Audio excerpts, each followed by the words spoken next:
What's up, sister? It's your girl Danielle, and welcome back to the Pretty Powerful Podcast. That view, it was probably one of the best views I ever seen because of what I had to overcome to get to it. Welcome back to the show. Those of you that are listening now, you are in for a treat. I totally geek out all the time. I say this every single time I have a guest, but it's because I'm very selective about who I want on the podcast because I want to make sure there's stories that, will inspire and are real and powerful for women to hear. And so when I got Dani's, I should have asked you how to say your name, but I'm going to just try. But when I got Dani's submission for being interested in being on the podcast and her talking about travel, y'all know that's one of my love languages. I'm obsessed with travel. And so I was like, yes, I have got to know more about this incredible human. So here we are today. I'm going to quickly share with you who Dani is, and then I'm going to allow her to kind of dig into her story. So Dani Rosenblad, am I close? Yeah, you did it. All right. Dani Rosenblad James, the creator behind Misfit Wanders, a travel blog inspired by her love for nature, cultural exploration, and eco-conscious travel. Her journey, which has included hitchhiking, farming, and even overcoming a traumatic brain injury, fuels her passion for sharing stories and inspiring others to embrace the beauty of the world's natural wonders and diverse cultures. And on top of that, now it's a family adventure of travel since she now has a 2-year-old. So through Misfit Wonders, she aims to spark an eco-conscious mindset in travelers. So her blog posts are a gateway to sustainable and immersive experiences, encouraging everyone to leave a positive impact while exploring our incredible planet. And that sounds so glorious. So Dani, welcome to the show. Thank you so much for being here. How are you, and where did this start? Were you like 3 years old and you're like, you know what I'm going to do one day? I'm going to be a hitchhiker and farm and, do all this stuff and talk all about travel. How did this come about? Well, it definitely wasn't like that. I actually wanted to be a veterinarian when I was little. Okay. So this is quite different than that. Where did it all begin? Oh my. So my family, I have family all over the US. So I kind of grew up with going on road trips to visit them pretty regularly. So my passion for traveling was pretty much ingrained into me because we did it all the time. And then when I turned, I think it was 23. Yeah, 23. I went to Peru because my friend invited me to meet him there. He's my husband now. Oh. But yeah, so he invited me on this trip, and that was my first solo trip out of the country. And I fell in love with travel from that trip. We did so many unique things. Like we learned how to fish with machetes, and we caught 8 fish. We stayed in the Amazons for 3 nights, and this was during the rainy season, so we had to move our camp every night. We got to see baby caiman, alligator, crocodile, that our our tour guide, one of them just jumped in the water in the middle of the night, and we're like, it's pitch black. We're like, what is happening? He comes back with a caiman, and all I'm thinking is, where's the mom? Like, what? And yeah, so we had so many great experiences in Peru and Bolivia. And I was my husband, my friend at the time. He traveled with me for a week, and then we went our solo ways. And then I find out a couple years ago that he kept going out of his way to keep meeting up with me. And I'm like, oh, I thought you were just kind of following the flow that everyone else at all these hostels was doing, going the same paths in a way. But yeah, that's what started my travel blog pretty much. Oh my gosh. I love that. It's a travel adventure at the same time as like your love story that I was not aware of when we were hopping on. It's like, that's so fun. So from there, so that's how it all started, right? And since then, tell us more about like your experiences. And I mean, you could have easily just been like, oh, I enjoy traveling, and so I travel. But you chose to start a blog about this. How did that come about? Like, what made you make that decision to really to put that out into the world? Well, initially, the travel blog was more like a personal journal online because I didn't want to travel with a book with all the other things I had when I was traveling. Because at that time, being my first time out of the country alone, I overpacked. I had a huge backpack that I would bring everywhere, and it was full of so much unnecessary clothes and unnecessary items and things. And it's like, oh, I can't add a book to that as well. And yeah, I think it was a friend that pointed that out to me that I could do that. So then I started it. And then over time, I realized, wait, I could turn this into something else. I could turn this into where I can help people learn more about all these places I've been to and experiences and inspire them to want to travel, to overcome obstacles in life and go forward, stuff like that. Yeah.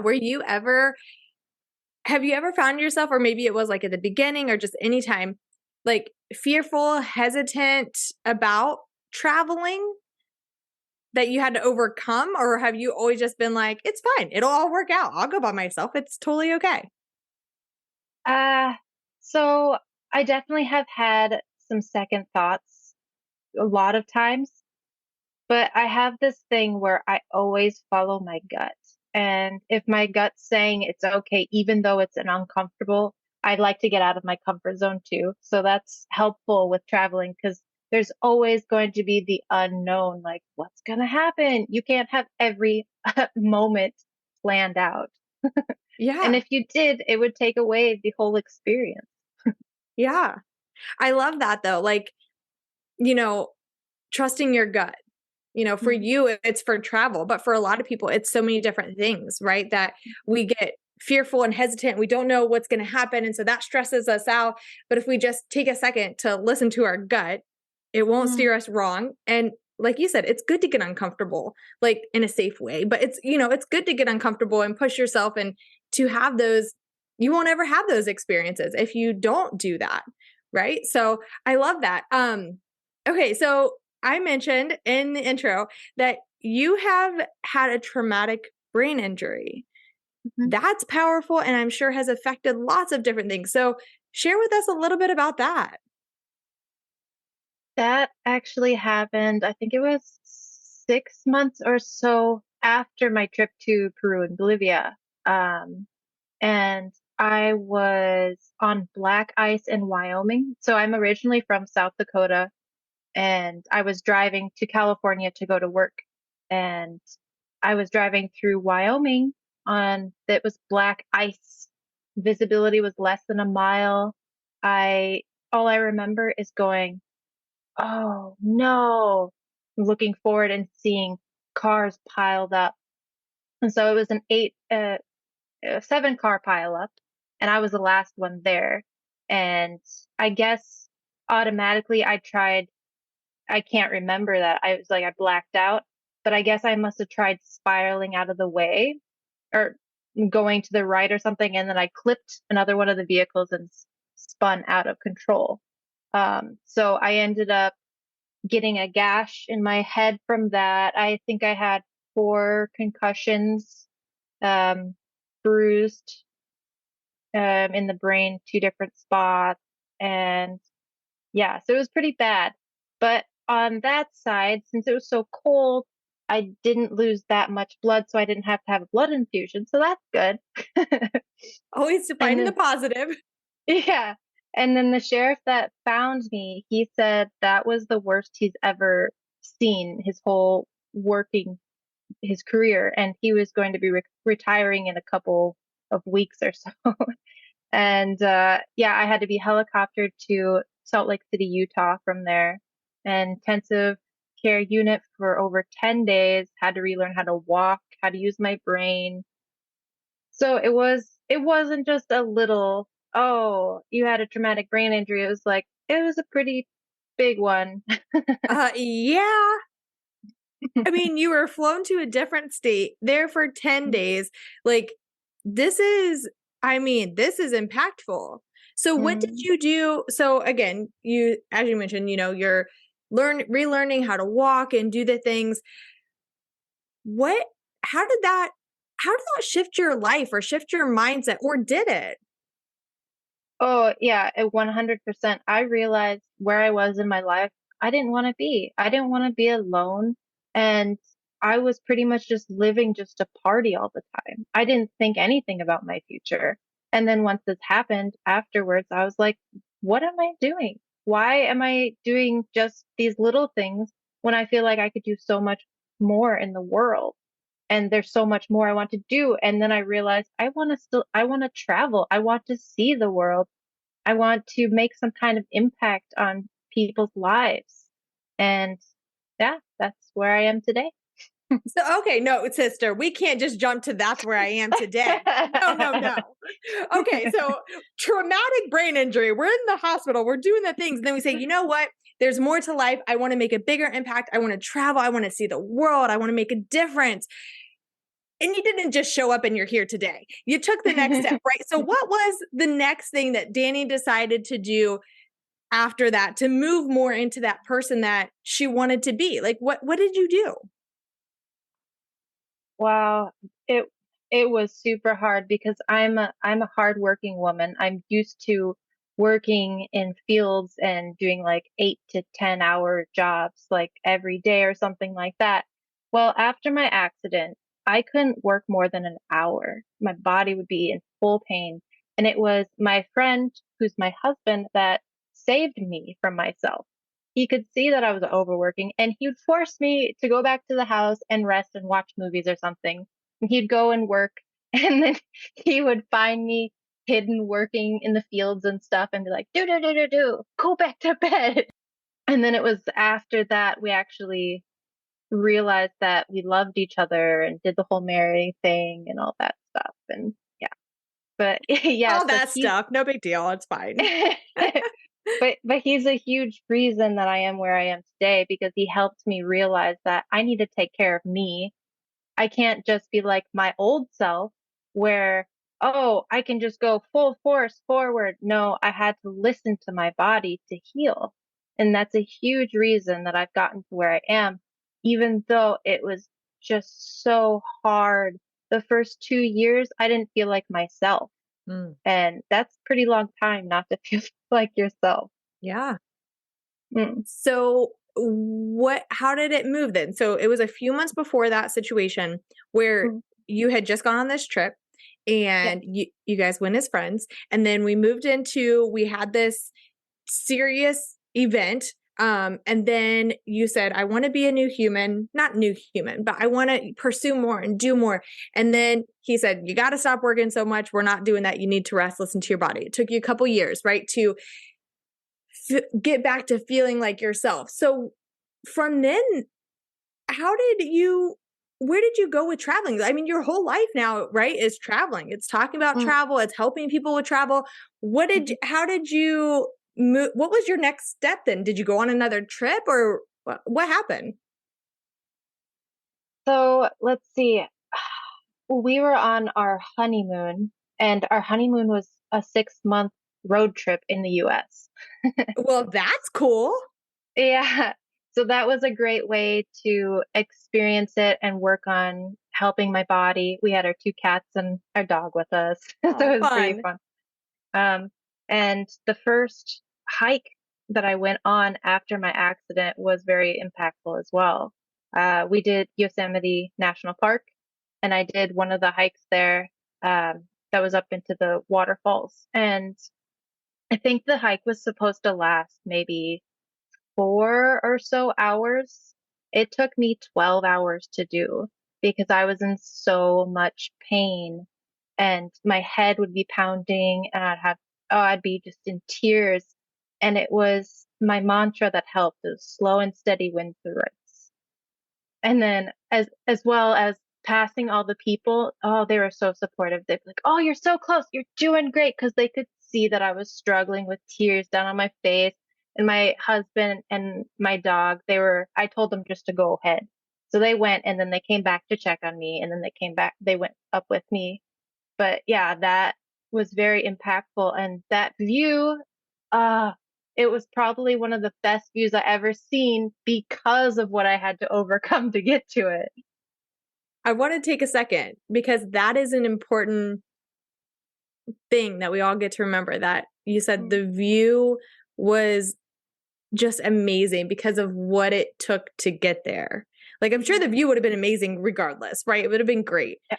But it was a different feeling for you because you had to go through hard stuff. Like most people, sister, if you would have been like, oh, it's going to take you 12 hours to get up this and your head's going to be pounding and all that stuff, I'd be like, I need to go. I'm going to go take a nap.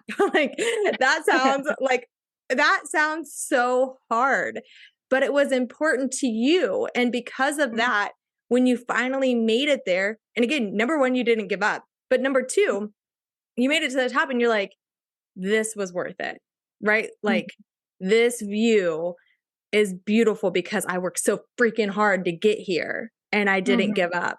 Like that's a powerful, important reminder for all of us when we go through hard times, that like, if it's important and we make it to the top, it's going to be so freaking beautiful. Oh, thank you for sharing that. I love that. Okay. So listen, you and I are new friends. And so I just got on this call and you're like, no, I don't live near you. It's like so many hours. I'm ahead of you. I'm ready for bed. And I'm like full of energy here. I'm like, yeah, let's go. Cause it's like middle of the day for me. Okay, so tell us a little bit more about different places. So you've done 6 months, you went here, you did this, you got married.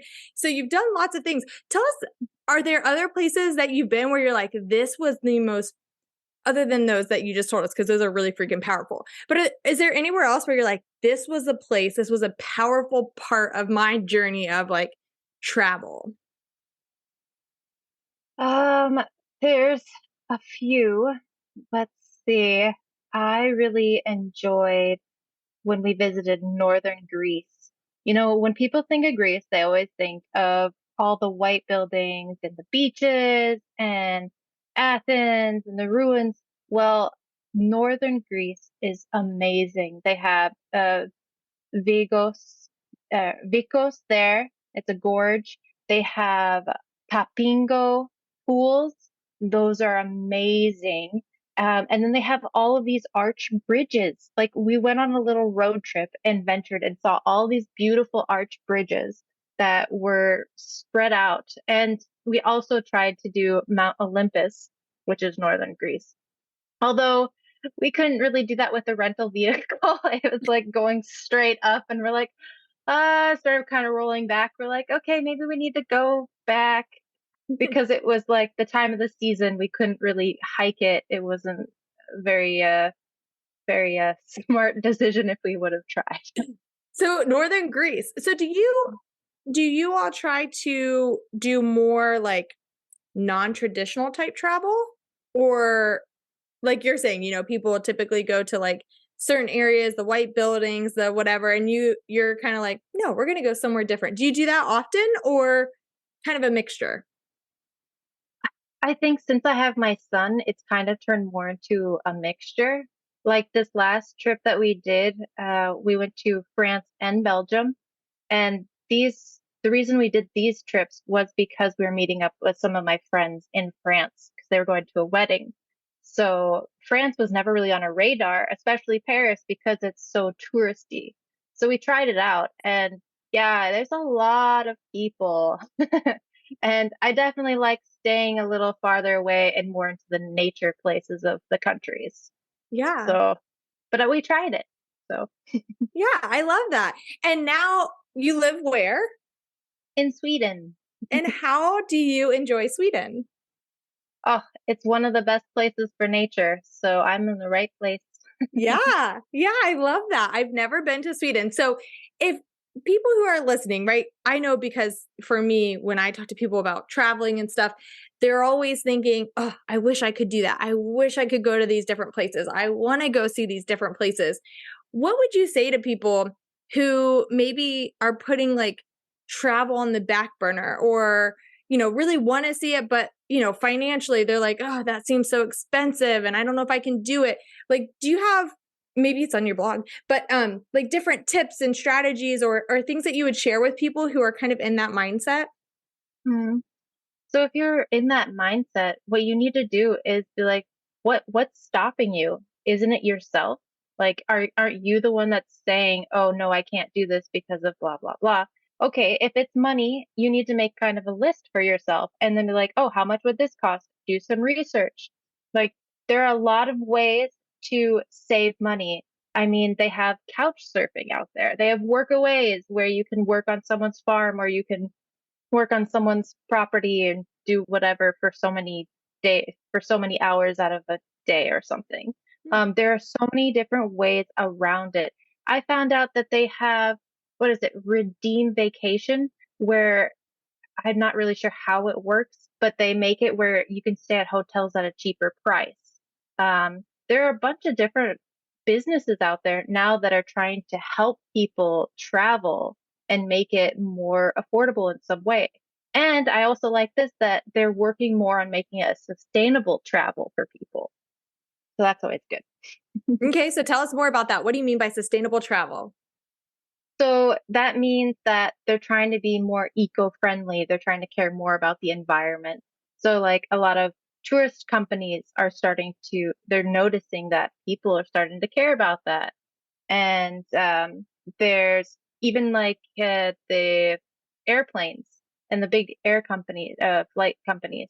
They are also trying to make less of a footprint on our oh, sorry, on our world as well. So it's Yeah. really good to hear this. Yeah. So those of us that are like, okay, yes, I want to help the world. I want to, be more sustainable, things like that, especially with travel. Um, what would you encourage them to do? Are there things or experiences that you've had that is like right up the alley of that? Mhm. Well, 100% they should have their own water bottle. Like, you don't need a plastic water bottle. You have a metal water bottle or one that's reusable. That's like so easy to do and it makes so much of a difference. Um, then you can also have like snacks with you in reusable bags and things that, that you don't have to just throw away. Try to stay away from plastic. You can have a wooden spoon or fork or spork with you or something like that. There are, yeah, there's loads of different, just little things here and there that you can easily do that just works. Yeah, and I love that you share that because, for me, my mind thinking about like you traveling and doing all these big cool trips and stuff, like I was thinking like, okay, what is a big picture thing that I can do for sustainable travel? And you started out with just a water bottle. I'm like, okay, yeah, I do that. Like that's, like that's part of like everyday life, but that's something to consider like when traveling because again, people when they're traveling, they do pick up just bottled water and things like that. So, I love that you started like so simple. Like it's not like this big grandiose thing. It's the simple little things that sometimes seem insignificant but make a really big difference. So, what is one of your ultimate and maybe you've already covered it. So if you did, then I'll ask a different question. Um, your like your favorite trip of all time. I still think that would have to be my Peru trip. The very Like, first one. yeah, just because oh man, we did so many things on that trip. It was like for a month and a half we were traveling. Well, I was doing the whole separate and then meeting up thing. So then we did the Amazon that I told you about earlier there. We got to hang out with a bunch of locals and we got to meet a shaman. We got to try ayahuasca. It was yeah, so we had a whole lot of different experiences there. We learned that coca leaves um, are very common to use there to help give them energy and help them with the elevation. So I also went into one of the most dangerous mines, and that was in Bolivia, Potosi. That was pretty crazy. And yeah, so there's loads of just experiences in that one trip. I went into one of the hot springs that was for locals, and it had some legendary stories behind it, which made it really interesting. I can't remember exactly all of it anymore, but it's still Ojo I can't even remember the name. That's okay. it's really awesome because again, that was like your first trip that kind of led to all of this. Yeah. But again, it wasn't necessary. I love that you always go back to the culture, right? Like meeting the locals and doing things that they do and like really embracing where you are and really being open and wanting to understand like, why people there do what they do and getting to eat their food and doing those things and not just going just to see beautiful places or lay on the beach or whatever, which, hey, no judgment. If you like to go and just lay on a beach, you'd go lay on a beach. But, but I really love that, for you, it's like this whole cultural experience. And that's really inspiring. And one of the things that, before I jump into rapid fire, is I wanted to point out because you've mentioned a couple times of solo trips.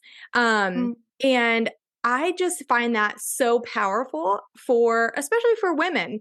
I know that many women would be hesitant and fearful of going on a solo trip by themselves. And, there's many of us who going to eat dinner by ourselves sounds scary, right? Like we don't want to go out in public and do things alone. And here you are traveling the world on your own. And that is just a powerful message of, I got this, I can do this on my own and experience things. And I don't need someone else. It's great to have someone else, right? But I just love that you go about your life and do it for you. Well, yeah, I think what's the point of being scared? Then you'll always have that regret, like, why didn't I do that? And what's the point of that? I mean, yes, you're a solo female, but if you get in a situation where you feel uncomfortable, what you need to be is confident in that situation. Don't look scared, just be confident and be like, I got this. Because, when you get in those situations and they can see you're scared, it usually is not going to be any good. Yeah. Yeah. But even just the simple decision that I'm going to go on a trip by myself. Yeah. Well, sorry, go ahead. They have so many things out there now. There's that group called Greet Her, and it's actually created by a woman that has it where she has connections with women worldwide that you can meet if you go solo to, like, let's say you go to UK solo. You can meet up with a person there, another female, and tell her what activities and everything you want to do. So, I mean, this is a huge way of just traveling solo where you don't fully have to be solo once you get to your destination. I love that. That's so cool. I didn't know that existed. Yeah. That's super cool. Again, so like you said, like you don't have to feel alone, but again, just making the decision to do something for yourself, by yourself, like that. Not only do you need the confidence to do that, but also I can't imagine how much confidence that builds for you that like, I'm out here doing this by myself, like homegirl. Yeah. Yes. I love it. So good. All right. Are you ready for just a couple fun, quick rapid fire questions? Okay. Okay. You can only have one meal for the rest of your life. What do you choose? Oh my gosh, that'd be vegetarian burritos. Ooh. Do you make them yourself or do you have a favorite place? I make them myself. Oh, look at you, all fancy. I love it. Okay, what's one movement or exercise that you enjoy that makes you feel powerful? Oh man, I think that would have to be the plank. Ooh, the one most people don't like. Yeah, that's probably why it makes me feel powerful. Yes. I love that answer so much. All right. Who is one powerful woman that has inspired you in your life? Oh man, I have not ever thought of this question before. That's okay. Oh no, I don't think I'm gonna have an answer for you forever. That's okay. That's okay. Okay, we'll move on to the next one. What is a daily or consistent habit that helps you step more into your confidence? That'd be my self-care routine that I do daily. Ooh. Do you want some details? I kind of do. All right. So I start my day after dropping off my son. I usually go on my daily walk in the forest that we have outside. And then on that, I do my visualizations. Then I'm on top of, for a whole day, I'm on top of drinking a gallon of water a day and watching what I eat. And then I have affirmations. So I usually start the day off with the affirmations where I'm like saying, you're worth it. You are beautiful. And I say this in a mirror, which of course at the beginning feels a little strange, but after a while you're like, yes. And then you get pumped up and you're like, yes, thank you, you. And you're like, yeah, no, thank you, you. That's the best. That's like your main morning routine, self-care routine. That's good. That's so good. Okay. Do you have a song that makes you feel powerful? I'm just blanking on the name of the song now. That's okay. I'm feeling good. I'm feeling good. I'm feeling good. I love it. All right. Okay. I'll end with this one. If there was one powerful piece of advice that you could leave for women around the world, what would it be? Stay positive. I mean, the world, it's not worth it to be negative or anything. Like, yeah, you could be having a really rough day or obstacles in your life, but if you stay positive, you're going to see the good stuff instead of all the bad. So good. Okay, Dani, I could talk to you forever about all the places and all the things. This has been so powerful, so helpful, so inspiring. So thank you so much for being here. For those people that are listening that are like, okay, I need to know more of what she's talking about with all this travel stuff and what she does and sustainability. Like, I just want to know it all. Where would you like people to come hang out with you on the internet? Yeah, so you can always go to misfitwanders.com and contact me there, or we got Instagram, Facebook, TikTok, LinkedIn, kind of all over. So she is everywhere. So I will link, drop those links in the show notes so that way people can click and find you easily. Is there anything, Dani, that I didn't ask you or you wanted to share that we didn't get to cover before we say goodbye? I'm actually working on writing a book right now, and it's loosely based on truth. So I'm using my story of my traumatic brain injury, and that's going to be the book. Ooh, do you have a potential release date yet? It's going to be in the end of July. Oh, I feel like we have a little cliffhanger here. And now I'm like, oh my gosh, I can't wait to read your book. That's so exciting. When did you start? I started just a couple weeks ago. Okay, so this is new, fresh and new. That's exciting. Yeah. Nerve-wracking and exciting. Yep. So your message is so powerful. And I know that book will be so helpful for so many people. Yeah, because your story is it's just so good. It's just so good. And the way that you use your story, like, I'm never going to forget now the idea. I can imagine you walking up the mountain and 12 hours getting to the top, tears down your face, and just being like, I did this. And this is so beautiful because of everything I went through. Right. And that's just going to be an inspiration for so many people. And so that story is so powerful. So I'm so excited for you. Thank you for sharing that. So we'll all be looking for your book at the end of July. So good luck with that. You don't need luck, but good luck. And it's going to be amazing. And just keep being you and sharing this, because again, for myself included, travel is just so powerful and getting to experience those things.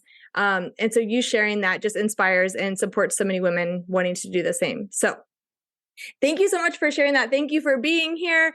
And I just appreciate you so much. So friends listening, I'll drop her links in the show notes. Go check her out, hang out with her. And thank you for being here. And I will talk to you guys on the next one. Bye, Dani. Thank you. Thank you.